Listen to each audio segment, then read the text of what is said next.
Por que alguém seria sionista?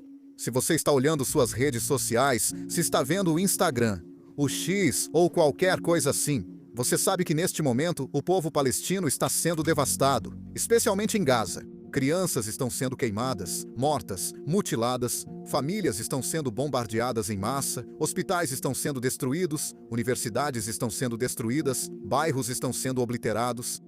É um massacre, e é assustador e horrível. E não é só em Gaza, na Cisjordânia. Os palestinos também estão sofrendo muito nas mãos de colonos supremacistas, judeus, fanáticos, que os assediam, roubam suas terras, os expulsam de suas fazendas, queimam suas casas e carros. É uma violência subsidiada pelo Estado. Então, você tem fanáticos no governo israelense que estão cometendo extensas violações dos direitos humanos. Que diabos? Por que alguém seria sionista? Meu nome é Phil Zuckerman. Sou professor de Sociologia e Estudos Seculares nas faculdades Claremont, na Califórnia, e escrevi extensivamente sobre secularismo, religião, Israel-Palestina, moralidade, o que você imaginar. Primeiro, um pouco de contexto, certo? Primeiro, temos que nos perguntar: o que são os judeus? Não é uma pergunta fácil de responder. Eles são uma religião? Eles são uma raça? Eles são uma etnia? Eles são uma cultura? Sabe, o que está acontecendo aqui? Bem, o fato é que os judeus são realmente um povo. É assim que eles sempre se descreveram por 5.000 anos, como Ami, Israel, Klali Israel, Kehilit Israel, como um povo que existiu. Antes desses conceitos ocidentais de religião ou nações sequer serem inventados, então é um pouco confuso. O melhor que posso dizer é que os judeus são uma etnorreligião, ou uma religião, etnia, ou um povo que contém componentes religiosos, componentes étnicos, e assim por diante. É algo único, não dá para generalizar sobre judeus. Eles não se encaixam em caixas ou rótulos que nós construímos. Mas há duas coisas que sempre caracterizaram a vida judaica, pelo menos nos últimos aproximadamente 2.000 anos, o que chamamos de diáspora judaica. E isso é, onde quer que os judeus tenham vivido. Eles sempre foram uma minoria muito pequena, em diferentes nações anfitriãs, sociedades ou países. Nunca constituíram mais de 5 ou 10% de qualquer sociedade em que viveram. Esse é o primeiro ponto. Eles sempre foram uma minoria em diferentes nações. E, em segundo lugar, sua existência sempre foi vulnerável e precária. O que quero dizer com isso? Os últimos 2.000 anos da vida judaica basicamente foram uma série de expulsões, massacres, pogroms, extermínios, e nem estou falando do Holocausto. Na verdade, se eu fosse listar todas as vezes que uma população judaica foi atacada, queimada, expulsa, massacrada, levaria dias. Não seria exagero dizer que, nos últimos 2.000 anos, todo ano, se não todo mês, alguma comunidade judaica em algum lugar foi atacada, agredida, expulsa, explorada, oprimida, e assim por diante. Aliás, os palestinos não tiveram nada a ver com essa história horrível e sangrenta. Vamos manter isso em mente agora. Os judeus tentaram lidar com essa condição vulnerável de minoria de várias maneiras. O mais comum é buscar refúgio na religião, rezar, voltar-se para o Senhor e para as Escrituras Sagradas. E simplesmente tentar se isolar de um mundo hostil recorrendo à sua fé. Isso não funciona. Não impede a agressão contra os judeus. E claro, isso não funciona porque não existe uma divindade mágica protegendo os judeus. Então, isso realmente não é uma solução. Em seguida, os judeus, às vezes, em alguns lugares, tentaram se assimilar, se misturar, mudar seus nomes, tentar se vestir como as pessoas do país anfitrião, tentar deixar de ser judeu. Na verdade, talvez se converter não funcione. Você pode olhar para a história das tentativas dos judeus, seja na França, seja na Alemanha, até mesmo em nações do Oriente Médio, e isso não se sustenta. A população judaica sempre é descoberta. Eles nunca são aceitos, e, novamente, expulsão ou genocídio geralmente é o resultado. Terceiro, alguns judeus tentaram se alinhar com outros movimentos de libertação. Muitos judeus na Europa Oriental se tornaram socialistas e comunistas, pensando que essa visão utópica também os salvaria. Mas não funcionou. Basta olhar para a história da Europa Oriental. Na União Soviética, novamente, não importava o quanto tentassem ser soviéticos, bons comunistas e socialistas. Eles foram expulsos, torturados e sofreram genocídio igualmente. Terceiro, fugir da história da vida judaica é simplesmente fazer as malas e sair, dando uma rápida revisada na história judaica. Você verá uma migração após outra. Judeus expulsos da antiga terra natal vão para o norte da África, depois para a Europa e, em seguida, mudam-se para o leste. Alguns judeus chegaram a ir para a Índia e China. Tem sido uma história de fuga. Isso não resolve, mesmo com a generosidade dos Estados Unidos para nós, judeus. Mas, no fim, o tempo dirá. Lembre-se, os batalhões de Trump gritando: os judeus não vão nos substituir. Os judeus são o segundo grupo mais alvo de crimes de ódio nos Estados Unidos, atrás dos afro-americanos. Enquanto meus avós fugiram da Polônia e da República Tcheca para cá, sou americano de segunda geração e estou indo muito bem. Mas quem sabe? Outra tentativa de solução foi o sionismo. Alguns judeus pensaram, mesmo antes do Holocausto, que precisávamos de nosso próprio país. Nós nunca vamos sobreviver se formos minoria, vulneráveis e nosso destino estiver nas mãos dos outros. Isso não funciona. A história já provou isso. Então, o sionismo pensava que a solução para o sofrimento e a perseguição dos judeus era que os judeus tivessem seu próprio país, onde eles não seriam minoria, onde não estariam suscetíveis a massacres e expulsões e, basicamente, estariam no controle do próprio destino. Como muitos nacionalismos, esse nacionalismo judaico era, em grande parte, uma construção. Ele foi muito influenciado pelo nacionalismo europeu da época, de maneiras bastante negativas, na verdade. Agora, onde esse país deveria estar? Bem, deveria ser, sabe? Existe algum lugar para onde os judeus possam ir? Birobidjan não funcionou. A União Soviética tentou essa opção. E Madagascar? Por quê? Olá, por que Madagascar? Deveria ser na antiga terra natal do povo judeu, o que agora chamamos de Israel, ou o que já foi chamado de Palestina, Judéia, Samaria, etc.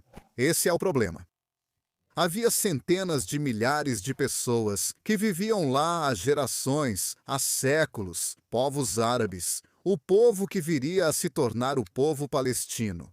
E assim começa o terrível conflito.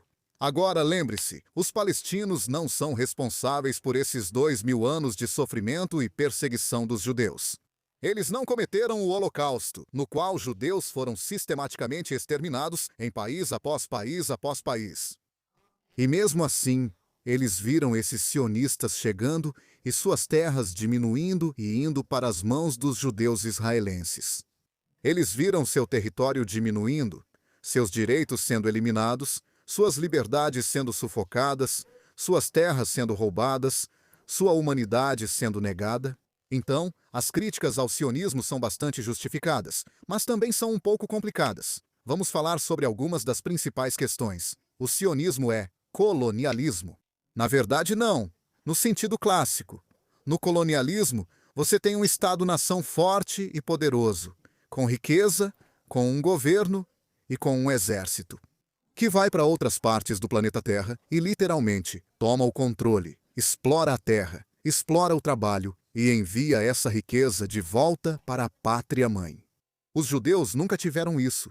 Os judeus não tinham uma pátria, não tinham um exército, não tinham um governo, não tinham os meios para fazer algo assim.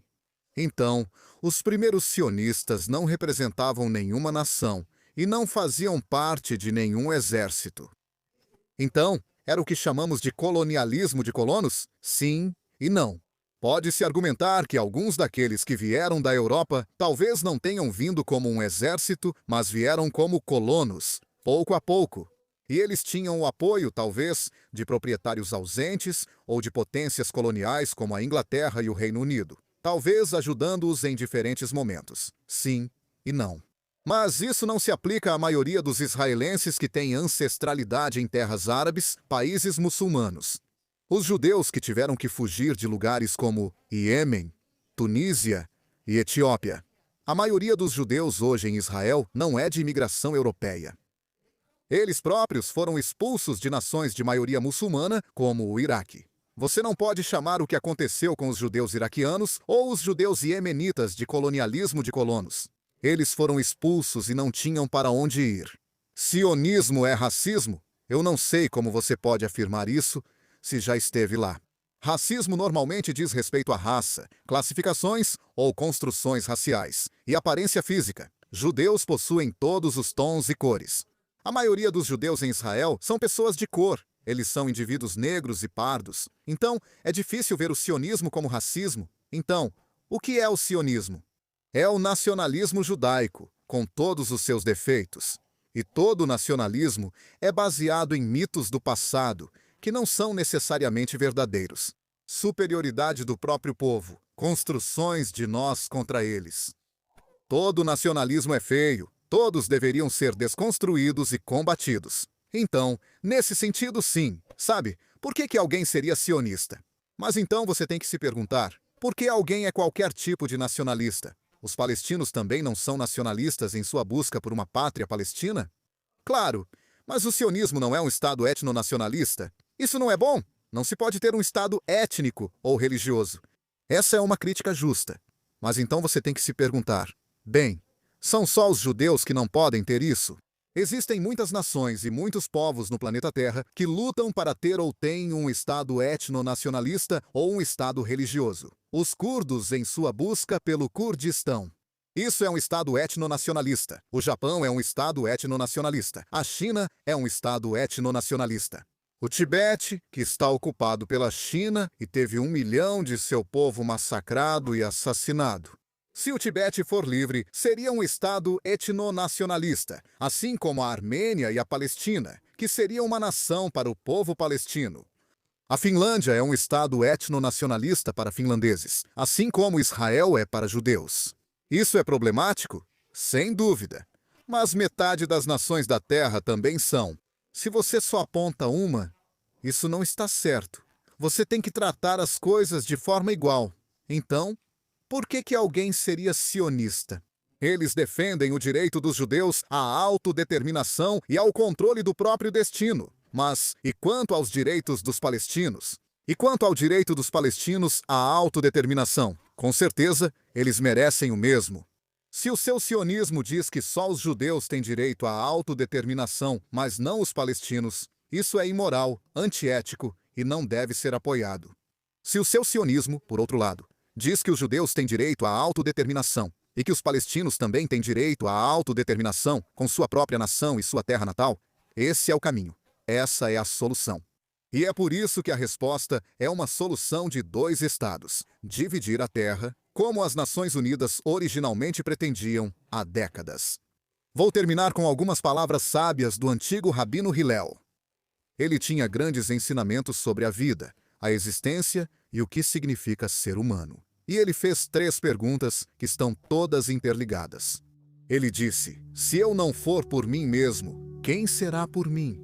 Se eu for apenas por mim mesmo, o que sou eu? Se não agora, quando? Vamos pensar sobre isso. Se eu não for por mim mesmo, quem será por mim? Isso resume o sofrimento judaico nos últimos 2000 anos. Os judeus ficaram sozinhos e tiveram que se virar, mas não funcionou bem.